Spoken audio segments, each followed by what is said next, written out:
US commission of international religious freedom USCIRF इसने हाल ही में एक 96 पेजेस की 96 पेज की एक रिपोर्ट निकाली।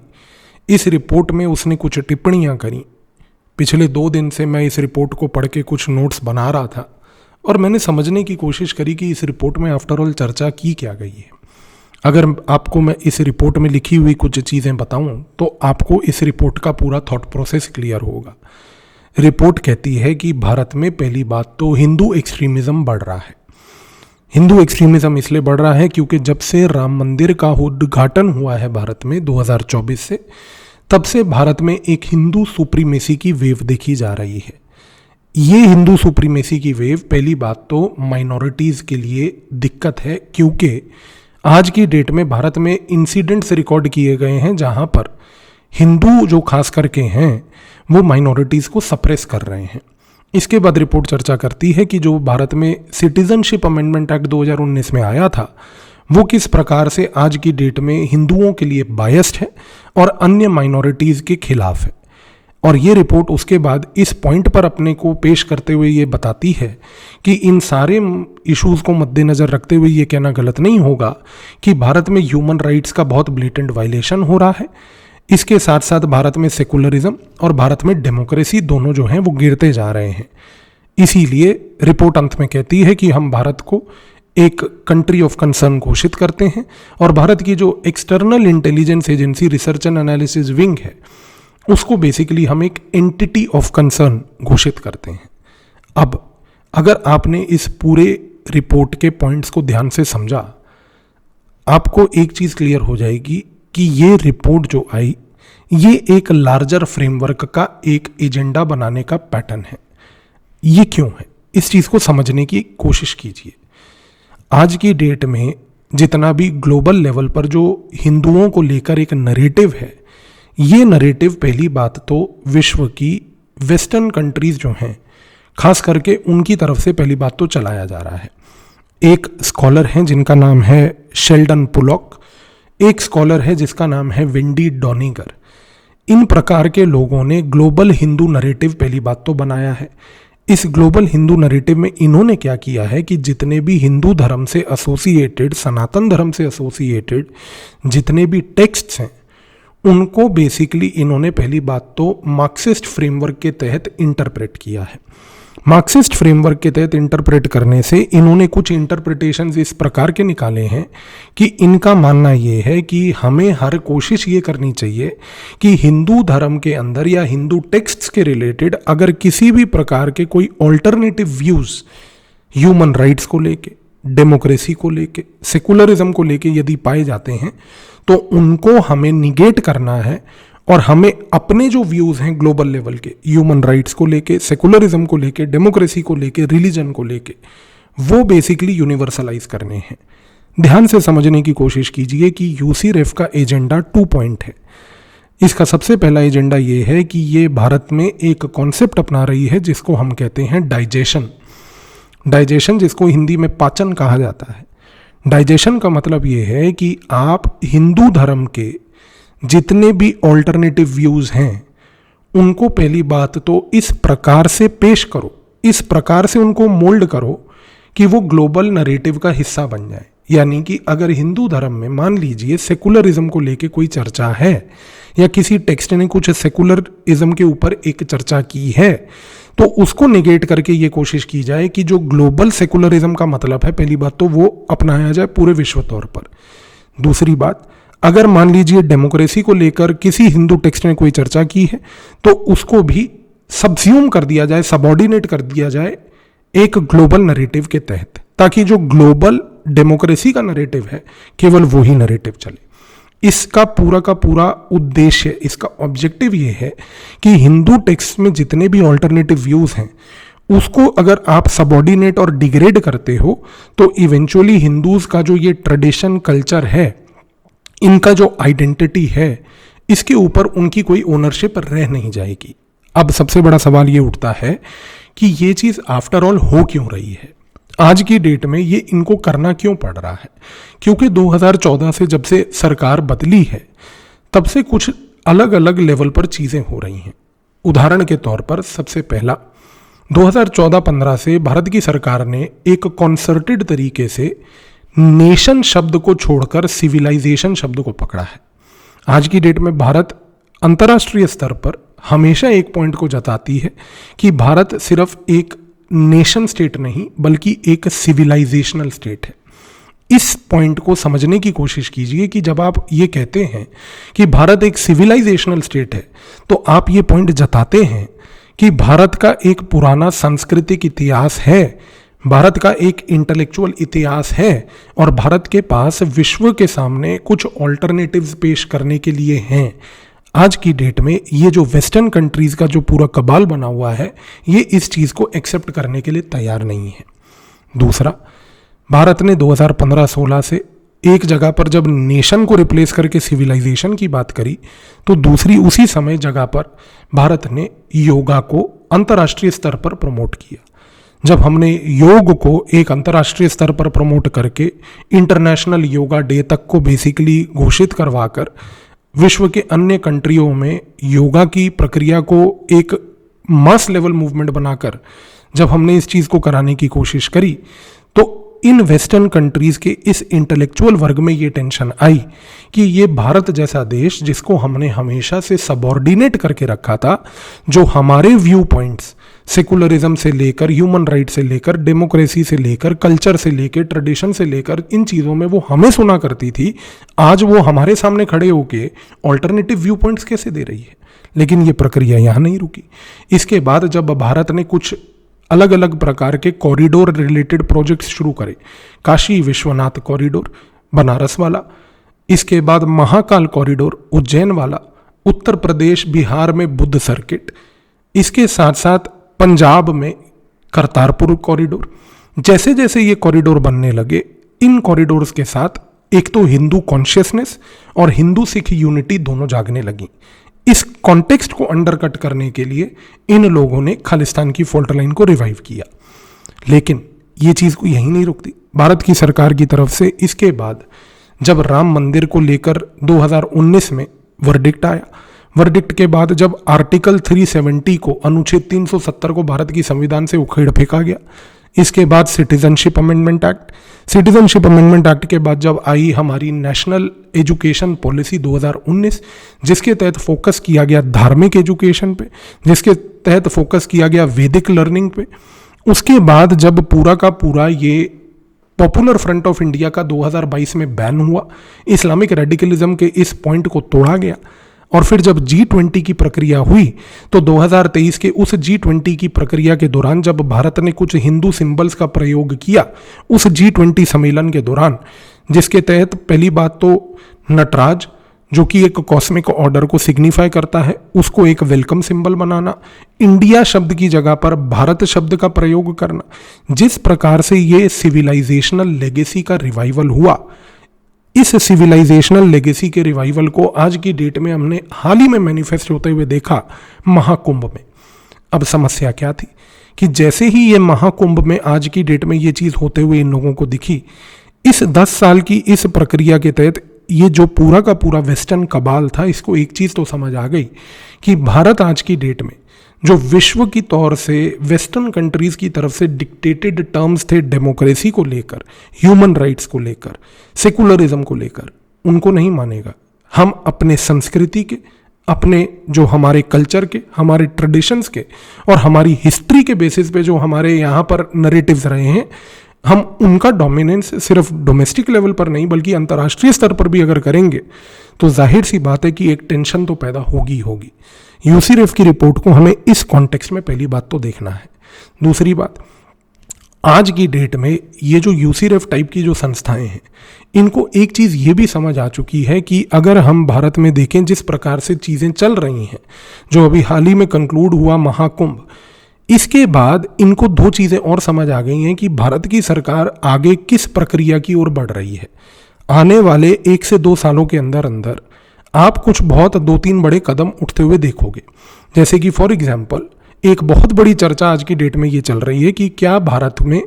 जो एक पार्लियामेंट के द्वारा पास किया गया प्लेसेस ऑफ वर्शिप एक्ट था, क्या इस एक्ट को रिपील कर दिया जाए या ना किया जाए, इसके ऊपर एक चर्चा चल रही है। इसके साथ साथ चर्चा चल रही है कि किस प्रकार से charitable and religious endowments act, इस एक्ट को भी रिपील करके आज की डेट में जितनी भी मंदिरों के अंदर पाई गई वेल्थ है, वो वेल्थ स्टेट कंट्रोल करने के बजाय मंदिरों को ही डायरेक्टली क्यों ना दे दी जाए। क्योंकि आज की डेट में यदि अगर मंदिरों की जो वेल्थ है, अगर आप उस इशू को देखते हैं तो बड़ी सरप्राइजिंग बात है कि भारत के अंदर 80% से ज़्यादा मंदिरों के अंदर डोनेट की गई जो वेल्थ है श्रद्धालुओं के तहत, उसको स्टेट बेसिकली ले जाता है। क्योंकि आज की डेट में भारत के मंदिरों के ऊपर स्टेट का कंट्रोल है, गुरुद्वारों के ऊपर स्टेट का कंट्रोल नहीं है, चर्च के ऊपर स्टेट का कंट्रोल नहीं है, मुस्लिम चैरिटेबल इंस्टीट्यूशंस वक्फ वगैरह को लेकर भी स्टेट का कंट्रोल उस लेवल का नहीं है कि जिससे कि जो है इन इंस्टीट्यूशंस में जितनी वेल्थ है वो स्टेट लेके चली जाए। ये सिर्फ और सिर्फ हिंदुओं के मंदिरों के ऊपर है। तो इस प्रकार से इन लोगों को ये जो वेस्टर्न कबाल है, जो ये इंटेलेक्चुअल वर्ग बैठा है, क्योंकि इसको ये दिख रहा है कि आने वाले समय में चीज़ें इस डायरेक्शन में जाने वाली हैं और इस डायरेक्शन में अगर चीज़ें जाएंगी तो जाहिर सी बात है कि Hindu civilisational legacy, Hindu civilisational entity and thought ये रिवाइव होगा। इसी रीज़न से आप देखिए कि जब महाकुंभ हुआ तो उस महाकुंभ में कुछ लोगों को इतनी चुभन क्यों हुई कि जिन लोगों ने कुछ नेगेटिव नैरेटिव्स बनाने की कोशिश करी। इस सारी कोशिशों के बावजूद भी जो हिंदू रिजुवनेशन हुआ महाकुंभ में, वो इन लोगों से टॉलरेट नहीं किया गया। इस कॉन्टेक्स्ट में अब हमें समझने की आवश्यकता है कि जब से ये कुछ प्रक्रियाएं 2014 से लेकर आज तक जो अभी हमने देखी, ये जब से चल रही हैं, इन प्रक्रियाओं को क्योंकि अब ये लोग डायरेक्टली रोक नहीं पा रहे हैं, तो इन्होंने अब अपना एजेंडा बदल लिया है। अब इस एजेंडा के तहत इनका उद्देश्य है कि भारत को अगर हमें काउंटर करना है तो उसमें हमें काउंटर करने के लिए नरेटिव जो बनाना होगा वो ह्यूमन राइट, सेकुलरिज्म, डेमोक्रेसी और रिलीजियस फ्रीडम के ऊपर ही बनेगा। तो भारत को अगर हमें टैकल करना है तो ये 4 पैरामीटर्स जिनको हम क्वाड कहते हैं, ह्यूमन राइट्स, सेकुलरिज्म, डेमोक्रेसी और इसके साथ साथ यहां पर पूरा जो रिलीजियस फ्रीडम का इशू है, इन 4 पॉइंट्स को पकड़कर इस क्वाड के ऊपर भारत को पकड़ के पूरा शेकअप कीजिए। अब ये कैसे करना है, इसको करने के लिए इन्होंने कुछ नैरेटिव्स तैयार किए हैं। सबसे पहला नैरेटिव तैयार किया है कि भारत में जो आज की डेट में हिंदू रिजुवनेशन हो रहा है, जिसके तहत हिंदू एकता के तहत लोग एकजुट हो रहे हैं, उस एकता को तोड़ो। इसके लिए मेटा नैरेटिव बना है कास्ट। इस मेटा नैरेटिव कास्ट में क्या किया जा रहा है, यहां पर एक इंटेलेक्चुअल लेवल पर एक मूवमेंट चलाई जा रही है कि भारत एक कास्टिस्ट देश है। और जहां पर ये नैरेटिव चलाया जा रहा है कि भारत एक कास्टिस्ट देश है, उसी जगह पर एक पैरेलल नैरेटिव ये बनाया जा रहा है कि किस तरीके से जो वेस्टर्न रेस थ्योरी है उसको इम्पोज करके कास्ट फ्रेमवर्क्स के साथ जोड़ दिया जाए। तो जो वेस्टर्न रेस थ्योरी है उसको इक्वेट कर दिया जाए कास्ट के साथ। इसी रीज़न से आप देखिए कि यहाँ पर कुछ लोग सुबह से रात सिर्फ कास्ट कास्ट कास्ट इसी की बात करते हैं, क्योंकि उनको इस एजेंडा का हिस्सा बना रखा है। उनको अब ये बात मालूम है कि सुबह से रात अगर हम इस देश को जात पात में बांटेंगे, कास्ट में बांटेंगे, तो ये बांटने से जो हिंदू एकता, हिंदू सिविलाइजेशनल यूनिटी है, वो पहली बात तो टूटेगी। दूसरी सबसे बड़ी बात, आज की डेट में सेंसस की प्रक्रिया होगी। सेंसस की प्रक्रिया को ओपोज करके वहां पर कास्ट का इशू डाल देना, जिससे कि भारत के विकास में पहली बात ये प्रकार की बाधा आ जाए। ये दूसरा एजेंडा। जैसे ही ये खत्म होगा, फिर इन्होंने डोमेस्टिक लेवल पर कुछ अब नई फॉल्ट लाइन्स को आइडेंटिफाई कर लिया है। जैसे कि आज की डेट में एक इंटेलेक्चुअल लेवल पर अगर हम बात करें, तो इंटेलेक्चुअल लेवल पर इन्होंने सबसे पहली बात तो कुछ हिंदुओं को डेमोनाइज करने के लिए टूल्स ढूंढ लिए हैं। जैसे कि आज की डेट में किताबों के तहत कुछ अजीब प्रकार के नैरेटिव्स बनाए जा रहे हैं। एक ऑथर है वेंडी डॉनिगर। वेंडी डॉनिगर जो ऑथर है, इनकी किताबों को अगर आप पढ़ें तो इन किताबों में एक प्रक्रिया ये बनाई गई है कि जो हिंदुओं के जितने भी भगवान हैं, सनातन धर्म में जितने भी भगवान हैं और सनातन धर्म के एसोसिएटेड जितने भी लोग हैं, वो बेसिकली सिर्फ और सिर्फ सेक्सुअल फैंटेसी में ही रहते हैं। अगर मैं वेंडी डॉनिगर की किताबों से कुछ उदाहरण दूं, तो सबसे पहला उदाहरण ये है कि उस किताब में ये बात बार बार चर्चा की गई है कि जो शिवलिंग है वो बेसिकली शिवा का लिंग है। और इसी रीज़न से जो शिव के भक्त हैं और भारत में सनातन धर्म के मानने वाले लोग हैं, वो पहली बात तो फैलस वर्शिप करते हैं। इन लोगों ने क्योंकि ना तो सनातन धर्म के किसी टेक्स्ट को पढ़ा है, ना सनातन धर्म के टेक्स्ट को कभी इन्होंने उस फिलोसॉफिकल बेंट से इंटरप्रेट करा है, क्योंकि इन्होंने इंटरप्रेट उसको मार्क्सिस्ट फ्रेमवर्क में किया है, तो इनको इस बात का अंदाज़ा तक तो है नहीं कि यहाँ पर जो शिवलिंग है, जो अगर लिंग पुराण की बात करें तो उस लिंग पुराण के तहत उसका जो महत्व है वो है creation of the cosmic order. अब ये चीज़ क्योंकि इन्होंने इस पर्टिकुलर सेक्रेड फ्रेमवर्क के तहत ना तो पढ़ी है ना समझी है, तो इन्होंने अपना इंटरप्रिटेशन इम्पोज कर दिया। इसके बाद अगर हम बात करें, इसी प्रकार के लोगों ने जो नरेटिव यहाँ पर चलाया हुआ है वो है कृष्ण भगवान को लेकर। कृष्ण भगवान को लेकर जो नरेटिव है, इस चीज़ को जानने की आवश्यकता है। कृष्ण भगवान का एक अवतार था मोहिनी, जो कि एक डिवाइन अवतार था। इस डिवाइन अवतार को, जिसमें उन्होंने एक स्त्री का रूप धारण करके मोहिनी के रूप में अपने आप को पेश किया, इन्होंने इस पर्टिकुलर पॉइंट को पकड़ा। और ये वेंडी डोनिगर की किताब में इस पॉइंट के ऊपर चर्चा ये की गई कि क्योंकि कृष्ण भगवान ने जब एक स्त्री का रूप धारण किया और वो स्त्री के रूप में जब वो बेसिकली मोहिनी बनकर उतरे, तो उसमें कोई डिवाइन कोनोटेशन नहीं था, बल्कि वो प्रूव करता है कि वो बेसिकली उस समय एक जेंडर फ्लूइडिटी का गेम था। और ये जेंडर फ्लूइडिटी का गेम आज की डेट में ये लोग चलाते हैं अपने वो क्वीर LGBTQI ABCDEFGHIJ के एजेंडा चलाने के लिए। और उस एजेंडा को चलाने के लिए ये कहते हैं कि सनातन धर्म में जेंडर फ्लूइडिटी है, सनातन धर्म जो है वो वोकिज्म वाला जेंडर है, और उसमें ये वोकिज्म को जोड़ते हैं। इस चीज़ को जब इन्होंने यहाँ पर एग्जीक्यूट किया, इसके बाद इन्होंने गेम आगे बढ़ाया। आज की डेट में जो बॉलीवुड के सितारे हैं, साउथ इंडिया में कुछ सितारे हैं, आपने एक स्टार का नाम सुना होगा साउथ इंडिया में जिसका नाम है, बड़ा फेमस एक्टर अपने आप को वो कहता है एक्टर, उसका बेसिकली अगर आप वो देखें एक्टर विजय, वो अक्सर पिक्चरों में बड़ा सटल नरेटिव चलाता है। पिक्चरों में, मूवियों में वो बातें करेगा कि भाई आप जो है मंदिर क्यों बना रहे हो, मंदिर में पैसा क्यों बर्बाद कर रहे हो, मंदिर में डोनेशन क्यों कर रहे हो, ये सब फालतू चीज़ें हैं। ये सिर्फ मंदिरों के ऊपर मॉकिंग होगी, कभी भी ये मॉकिंग किसी दूसरे धर्म के ऊपर नहीं होगी। और सबसे बड़ी बात, इस एक्टर विजय का नाम एक्चुअल में है जोसेफ विजय। इसके आगे मुझे कुछ नहीं कहना, आप समझदार हैं। ये चीज़ यहाँ नहीं खत्म होती। फिर ये लोग करते हैं कि भाई भारत में, क्योंकि इस रिपोर्ट में ये बोला गया कि आज की डेट में सेकुलरिज्म जो है वो डिक्लाइन कर रहा है, तो सेकुलरिज्म को डिक्लाइन करने के लिए ये जो इन्होंने एजेंडा बनाया है, इस सेकुलरिज्म के एजेंडा को अब ये लोग मैनिफेस्ट करेंगे दो प्रकार से।